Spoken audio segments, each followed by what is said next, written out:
All right, here's the misery of Thanksgiving. This is our Butterball-Masterbuilt XL turkey fryer, and I'm recording this one day after Thanksgiving because the unit has been fixed. We bought this exactly 1 year and 11 days ago. Therefore, the warranty was expired. Now, right now it's plugged in, it's working. It's turned to the lowest setting, the off setting, and if you notice, the power button and the ready light are on. When I came out the day before Thanksgiving, it looked like this. The power and the ready light didn't come on. It was turned to off. The plug was good. The power source was good. And the unit was dead as a doornail. My wife was kind of very upset. I checked on YouTube. There were some posts on YouTube, but no real definition of how to fix this common problem. And if you check on Amazon, you're going to see that there are many complaints about this unit doing the same thing. This unit has been used 3 times over the last year, and it makes an excellent turkey, but we were very surprised that this was not working.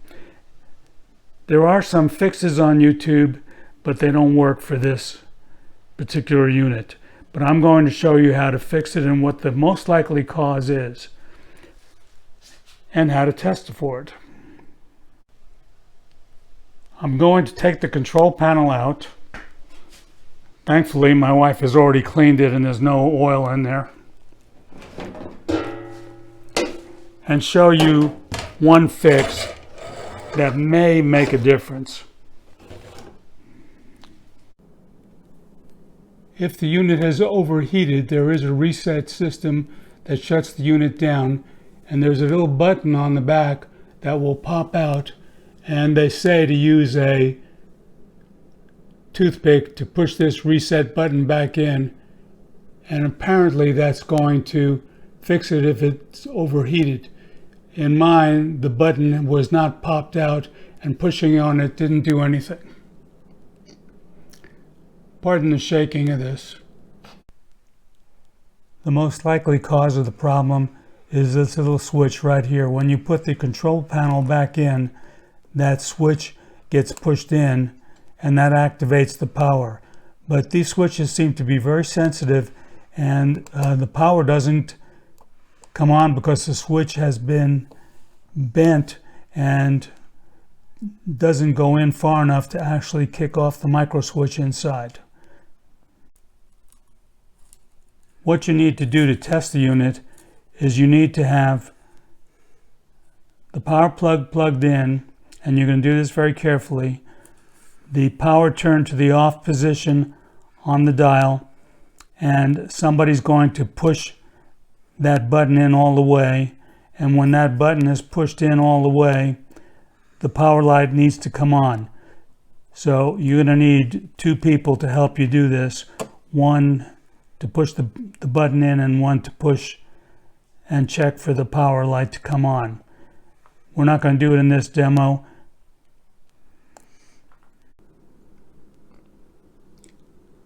If the unit is unplugged like this one is, and you've had the power turned all the way down so it's off, and you can push that little switch in and jimmy it to stay in, and the power comes on, at least as far as the lights are, then you know this is a usable fix. I didn't find a way to really jimmy that switch to make it stay in, but possibly some tape or something could jimmy it to keep it in, so that when you put it back in the fryer, it stays in the in position and clicks on the power switch. What I did though was take the whole unit apart and bend the little leaf spring, and I'm going to show you basically how I did that. Taking the back off requires removal of screws, and I'm going to tell you now which ones need to come off and which ones you don't want to remove. First of all, you're going to see there are 4 screws around the elements don't open or take those off. There is one little tiny screw in between the elements. That's a Phillips head screw. Take that one out. Then you're going to find there are safety bit screws here, here, and here. Using YouTube, I found out that using a little torque driver, you could get those out.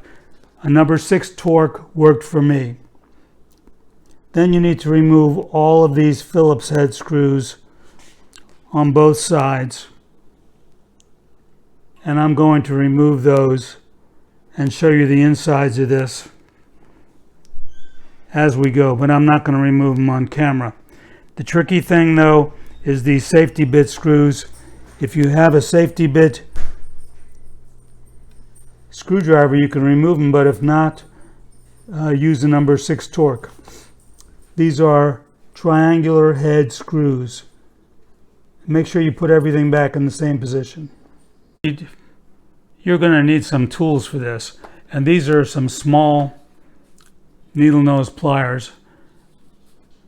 Large ones maybe work, but you'll have to play that by ear.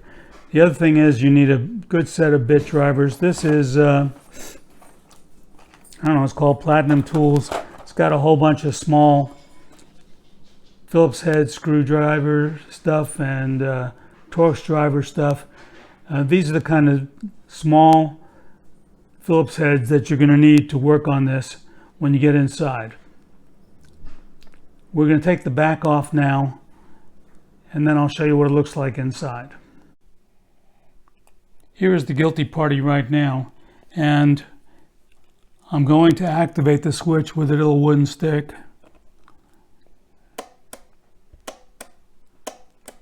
When that little switch is pushed down, the unit turns on, and that is activated by pushing down on that little plastic thing that presses down when you put the control panel back into the fryer. Now what I noted is that it doesn't, in the stock position, it wasn't pushing down far enough, and you can hear it clicking when it goes down far enough. Now the 2 screws that are around the reset button, I found out you don't need to remove, so leave those in place.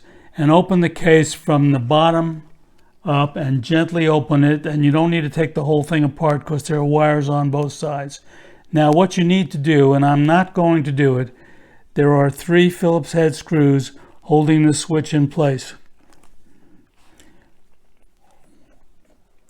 One of them is over here, and there are 2 on the bottom.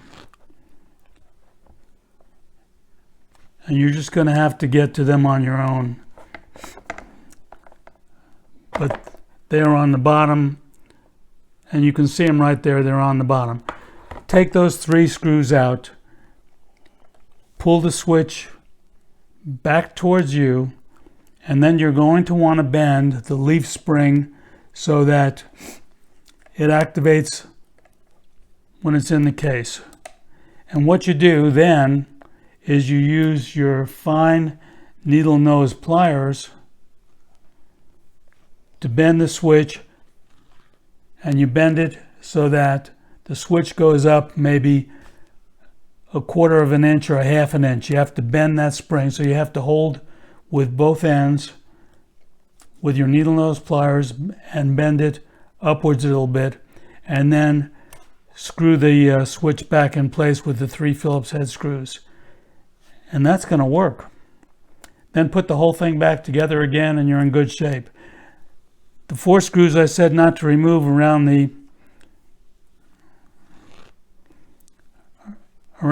elements, you can see they have nuts and bolts on them, and I did remove one and I lost it, so I had to replace it with another one. It's an M4x7 screw, but I didn't have one as short. So just be careful, don't unscrew those. There's only 1 screw that needs to come out, and that's small one in between the 2 elements. Put it all back together and try it out and see.